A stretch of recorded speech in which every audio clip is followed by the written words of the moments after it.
नमस्कार दर्शक महानुभावहरू, यहाँहरुको समक्ष म ज्योतिष गुरु आचार्य महेश पौडेल उपस्थित भएको छु कुनै नवीन टपिकमा चर्चाहरूलाई अगाडि बढाउनको निमित्त। यो चर्चा अलिकति पृथकता छ है, यहाँहरूले बुझ्नु होला। यो चर्चा आजकल प्राय जस्तो भइराखेका कुराहरूलाई नै केन्द्रित बनाइराखेको छ। समाजमा यी कुराहरू अझ बढेर गइराखेका छन्। तसर्थ यी समाजमा भएका कुराहरूलाई चाहिँ कसरी चाहिँ सम्बन्ध अन्तर्गत एक आपसमा कनेक्ट गरेर मिसअन्डरस्ट्यान्डिङहरूलाई क्लियर गरेर पति र पत्नीको बिचमा विशेष सम्बन्ध, यहाँ मैले जुन कुरालाई जोडिराखेको छु यो पति र पत्नीको सम्बन्धको बारेमा लिएर हो। आजकल एक आपसमा सम्बन्ध विच्छेद हुने क्रियाहरू अधिकांश भइराखेको छ। के कारणले गर्दा हो? सम्बन्ध के यति कमजोर थियो जो विच्छेद हुनुपर्ने आवश्यक पर्यो? के ग्रह अन्तर्गत रहेर हो कि अथवा आफ्नो जीवनमा कतै न कतै किञ्चित केही कारणवश हो कि? तमाम कुराहरू यहाँभित्र लुकिएका हुन्छन्। तर आउनुहोस् ती सबै कुराहरूलाई म खोल्ने प्रयास गर्दछु। श्रीमान श्रीमतीको बीचको सम्बन्ध संसारको सबभन्दा उत्कृष्ट सम्बन्धमा एक मानिन्छ, जहाँ सद्भावना पनि हुन्छ, जहाँ सम्मान पनि हुन्छ, जहाँ एक आपसमा सदैव सत्कार हुन्छ। यस्तो महान पवित्र सम्बन्ध हो र त्यो सम्बन्ध आजकल धेरै दिनसम्म टिक्ने गर्दैन। किन? के कारणले गर्दा? यसको विविध कारणहरू छन्। कहीँ कारण लोभवश हुने गर्दछ, कहीँ कारण आफ्नो बुद्धि भ्रष्ट भएर हुने गर्दछ, कहीँ कारण जन्मकुण्डली अन्तर्गत रहेका ग्रहको प्रभावले गर्दा हुन्छ, कहीँ कारण आफ्नै नजिकमा रहेका शत्रुताहरूलाई बुझ्न नसकेर पनि हुने गर्दछ। तर समग्रमा जति पनि कारण हुन् यी तपाईको बाहिर परिधिभित्र रहेका कारणहरू हुन्। बुझ्नुस्, तपाईको बाहिर परिधिबाट भित्र आउन सक्ने कारण होइन, यी आभ्यन्तर बाहिर परिधिभित्र रहेका कारणहरू छन्। तसर्थ यी कारणहरूलाई निवारण गर्न सकिन्छ। तसर्थ यी कुराहरूलाई बुझ्नुस्। सम्बन्ध किन बिग्रिन्छ? सम्बन्ध बिग्रिनेमा ग्रहको पनि उत्तिकै रोल छ। अब ग्रह अन्तर्गत म कुरा बताउँछु। सर्वप्रथम त कुण्डली मिलान। यदि कुण्डली मिलान भएन भने, गुण मिलान भएन भने, नाडी मिलन भएन भने र साथसाथै कुण्डलीमा हुने भावको मिलन यानी केन्द्रको मिलन भएन भने पनि जीवनमा सम्बन्ध विच्छेद हुने गर्दछ। यी परम्पराहरू अहिलेका होइनन्, बहुत पहिलेबाट बनिराखेका छन्। तर अहिले अधिकांश बढेर गइराखेको छ। अहिले बिना रिजन, बिना कारण, नबुझिकन त्यत्तिकै पनि सम्बन्ध विच्छेद हुने गरिराखेका छन्। तसर्थ पहिला त कुण्डली विश्लेषण अन्तर्गत जानुपर्ने हुन्छ। यहाँ प्रेमका कुरा आउने गर्दछन्। प्रेम सम्बन्ध भयो, प्रेम विवाह भयो, तर कुण्डली मिलान भएन। अब के गर्ने? त्यसको लागि सकारात्मक हुनु पर्यो। पहिला श्रीमान श्रीमती दुवैजना सकारात्मक हुनु पर्यो र विज्ञ गुरुसित गएर सल्लाह लिनु पर्यो। हे गुरुदेव, हामीले प्रेम विवाह गऱ्यौँ तर कुण्डली मिलान गरिएन।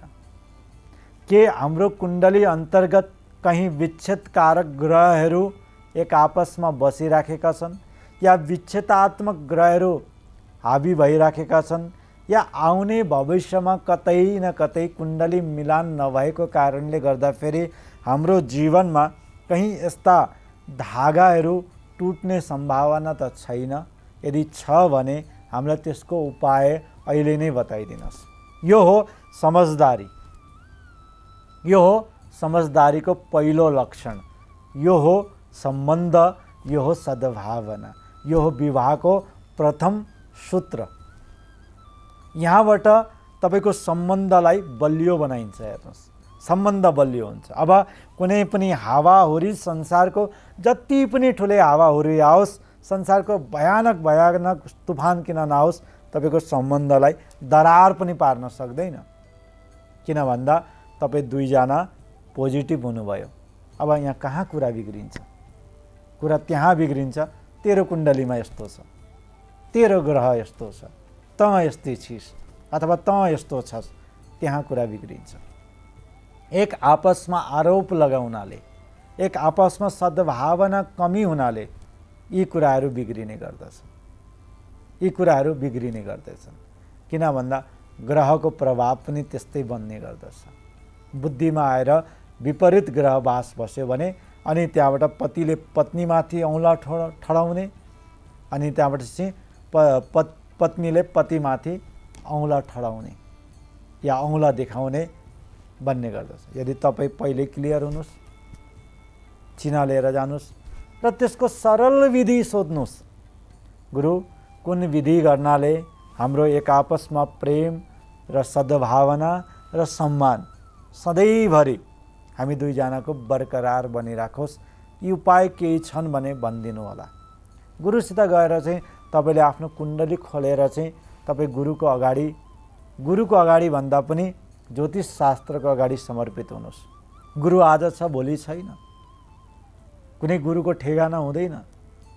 तर ज्योतिष शास्त्र सृष्टिको आरम्भबाट सृष्टिको अन्तसम्म रहने गर्दछ। तसर्थ विज्ञ गुरुजनसँग गएर पहिला पति र पत्नी एक आपसमा सद्भावना राखेर दुवैको चिना अन्तर्गत कुण्डलीको बारेमा जानुन्, बुझुन्, कहाँ कस्तो छ, के छ, कहाँ दुईजनाले मिसअन्डरस्ट्यान्डिङ जीवनमा एक आपसमा वैचारिक मतभेद नरहोस्, मिसअन्डरस्ट्यान्डिङ नरहोस्, एक आपसमा आरोप नलगाउन्। त्यसको निमित्त यस्ता के प्रभावहरू छन्, के दोषहरू छन्, के योगहरू छन्, त्यसलाई निवारण गरिदिनु होला या निवारण सम्बन्धित उपायहरू या सूत्रहरू बताइदिनुहोस्। सधैँ हामी दुईजना सकारात्मक तरिकाले पालना गर्छौँ।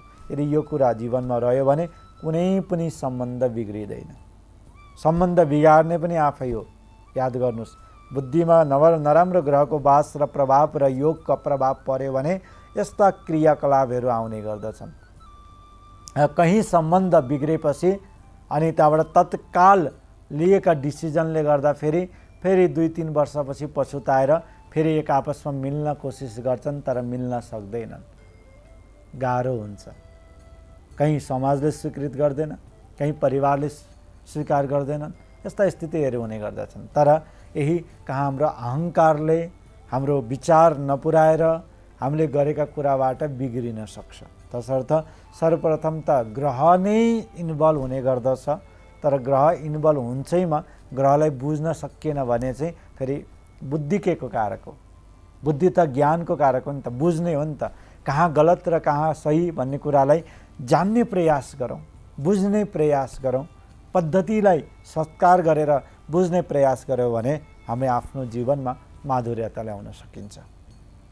श्रीमान श्रीमतीको सम्बन्ध कदापि बिग्रिन सक्दैन यदि हामीले यो कुरालाई स्वीकार गरेर कुण्डली र एक आपसमा दुवै पति पत्नी नै एक आपसमा हात समातेर कुण्डलीको निवारण, नराम्रो प्रभावको निवारण गर्यो भने जीवन सदैव माधुर्यता बढेर जान्छ, सद्भावना बढ्छ, मिसअन्डरस्ट्यान्डिङ समाप्ति हुन्छ र त्यो पुण्य प्रभावले सदैव एक आपसमा जोडिराखेको हुन्छ।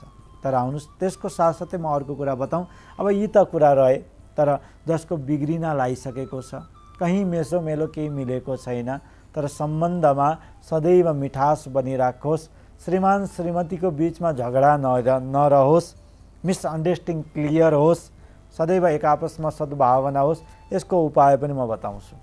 उपाय यो हो है, उपाय यो छ कि कुनै एक मङ्गलबारको दिन होइन, हप्तामा गर्नुपर्छ यो चाहिँ है, तर चाहिँ पहिलो हप्ताको स्टार्टिङ म बताइराखेको छु, बार हुनुपर्छ मङ्गलबार। मङ्गलबारको दिन अथवा सोमबारको दिन गएर एउटा महको, शुद्ध महको चाहिँ डिब्बा ल्याउनुहोस्, तर डिब्बा पारदर्शी हुनुपर्छ। याद गर्नुहोस् है, भित्र महलाई देख्न, बाहिरबाट देख्न सकियोस्, पारदर्शी मह शुद्ध लिएर आउनुहोस्।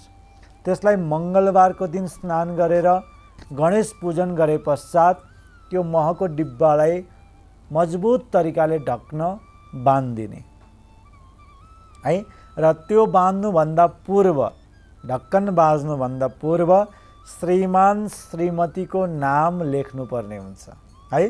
श्रीमान श्रीमतीको नाम एउटा कागजमा लेखेर महमा डुबाइदिने।